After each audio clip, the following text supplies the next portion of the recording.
आज हम करते हैं application of integral. Very important topic है ये। कौन सा?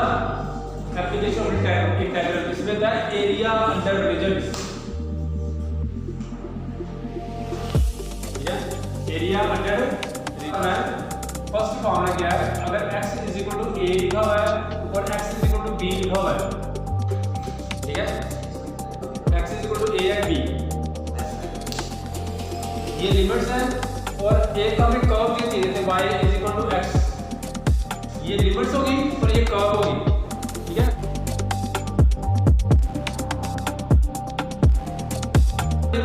लिमिट्स है ये, ठीक है, ये लिमिट्स हैं और एक हमें कर्व दी थी जैसे y is equal to x, ये लिमिट्स होगी और ये कर्व होगी, ठीक है, और एरिया फाइंड करने के लिए बोला था। तो आप याद रखना है, जब हमें x की लिमिट्स दी हो देन एरिया निकालने का फॉर्मूला क्या होता है? लिमिट्स x की आएगी a टू b और यहाँ y dx आएगा, ठीक है। This is the formula. If the limits of x are given then the formula क्या बनेगा? a to b y dx। और इसके बाद y की वैल्यू पुट करनी है हमें। y की वैल्यू क्या है? तो दिए की वैल्यू को पुट करनी है, ठीक है। तो y की वैल्यू हमने यहाँ x पुट की तो a टू b यहाँ क्या आएगा? x dx। x की एफिशिएंसी क्या है? x का स्क्वायर अपॉन, और यहाँ आ गया a टू b, ठीक है। यहाँ आया 1/2, ये आ गया x स्क्वायर और a से लेके b, इसमें आप लिमिट्स पुट कर सकते हो 1/2 b square minus a square, ये वाला, ठीक है। ये जस्ट फॉर्मूला, ठीक है। This is the formula of finding the area under curves. If the limits of x are given then यहाँ y dx आता है। अगर लिमिट y की दी हो तो फिर क्या आता है? यहाँ पे यहाँ x dy आता है, ठीक है। जैसे फॉर एग्जांपल ऐसे दिया सेकंड, अगर y is equal to a और y is equal to b दिया हो तो फिर क्या आता है? एरिया। फिर एरिया का फॉर्मूला आएगा a टू b और यहाँ आएगा x dy, ठीक है। अगर लिमिट्स y की दी हो तो यहाँ x dy है, अगर लिमिट x की गिवन हो तो यहाँ y dx है, ठीक है। यहाँ पे हमने सारा x बनाना था, यहाँ पे सारी टर्म y वाली करनी थी, ठीक है।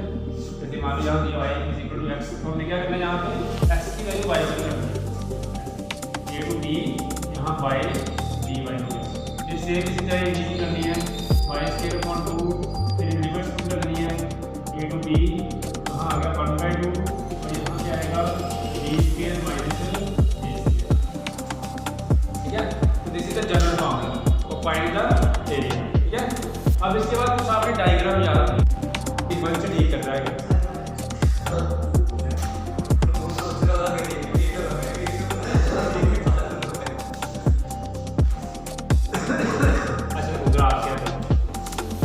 पहला ग्राफ क्या है कि अगर x is equal to a और x is equal to b दिया हो और a हमने ऐसे बोला हो a ग्रेटर देन b, तो आपने याद रखना this graph is always parallel to y axis. x वाला ग्राफ जो है वो हमेशा y की पैरेलल होता है। a बड़ा बोला हुआ इसने, इसलिए यहाँ पे a आ गया और b छोटा है इसलिए b अंदर साइड आ गया, ठीक है।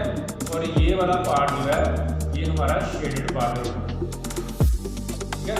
This is the graph of x is equal to a and x, ठीक है। याद आएगा? समझ आएगा?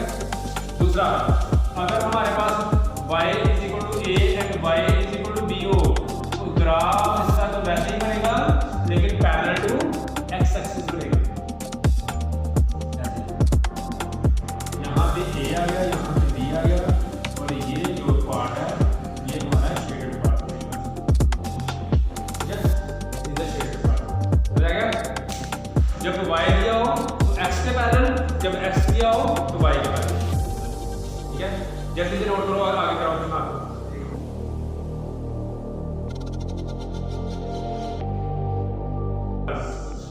There are 4 type of parabolas, उसको बोलते हैं पैराबोलास, ठीक है। फर्स्ट पैराबोला क्या होता है? y square is equal to 4ax। This is right handed parabola.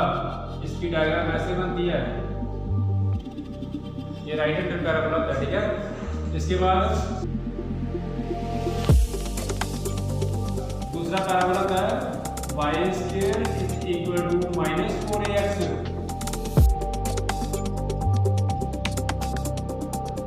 जब वो लेफ्ट हैंडेड पैराबोला है, ठीक है। फिर इसके बाद आता है x square equal to 4y। Third parabola x square is equal to 4y। तो ये पैराबोला कौन सा आएगा? ये अपवर्ड पैराबोला है, यहाँ से ये अपवर्ड पैराबोला है। और फोर्थ है x square is equal to -4ay। अगर ऐसा दिया हो तो ये डाउनवर्ड पैराबोला है। पैराबोला के बाद आता है सर्कल या सर्कल।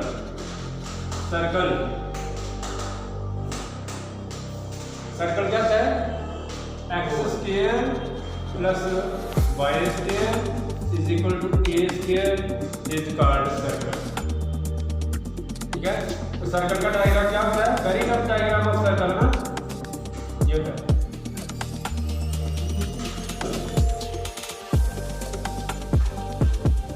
ठीक है, ये सर्कल का डायग्राम होता है।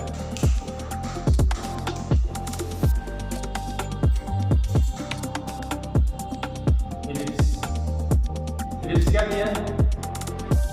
इलिप्स इस तरह से अंडा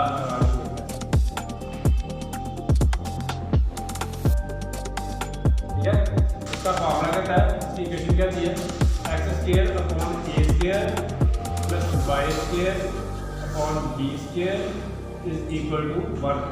this is called ellipse. x square upon a square plus y square upon b square is equal to 1, ठीक है। आगे समझ। अब जो एरिया अंडर कर्व्स है एप्लीकेशन ऑफ इंटीग्रल, इसमें 2-3 इंटीग्रेशन के फॉर्मूले यूज होते हैं, वो आप स्टैंडर्ड फॉर्मूले याद रख लो। अगर आपको वो फॉर्मूले आ गए तो ये एप्लीकेशन ऑफ इंटीग्रल बहुत ही आसान चैप्टर है, वेरी इजी चैप्टर, ठीक है। कर दो ना वैसे।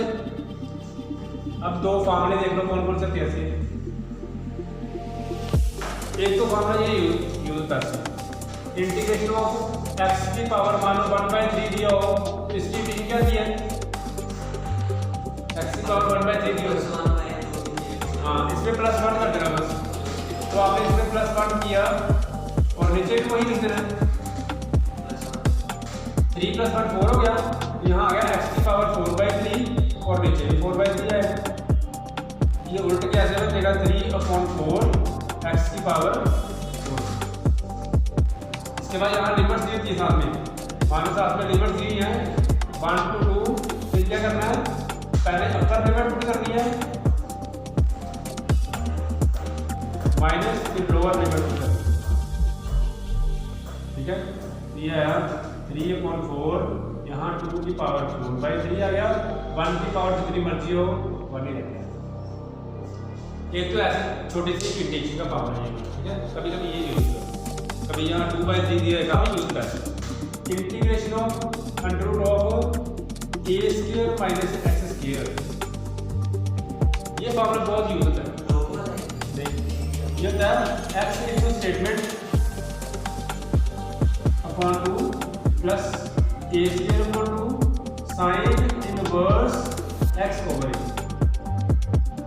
ये फॉर्मूला है, ठीक है। This is the standard formula of integration of a square minus x square, x into statement upon 2 a square upon 2 sine inverse x upon a, ठीक है। लिमिट दी थी साथ में, मान लो हमने लिमिट दी है a, ठीक है, से लेके b तक मान लो, f b या -a to a से लेके a तक ऐसे लिमिट दी है, ठीक है। फिर यहाँ पे हमने -a to a लिख देना होता है। फिर हम upper limit minus lower limit put करेंगे। अगर मैं यहाँ पे a पुट करूँ तो कितना आएगा? a square minus a square कितना आ गया? 0। a पुट करके ये 0 बन जाता है, ठीक है। यहाँ 0 आ गया प्लस a स्क्वायर अपॉन 2, यहाँ a पुट करके क्या बनेगा? 1 बन गया, माइनस जब माइनस वाले में पुट करोगे यहाँ पे तब भी 0 बन जाएगा, ठीक है। और अंदर आएगा a स्क्वायर अपॉन 2 और यहाँ बनेगा साइन इनवर्स -1, जब माइनस ए को डिफाइन, मैंने अपनी तरफ से लिमिट्स दिए ना ए और माइनस, जब हम सब करेंगे तो पता चलेगा।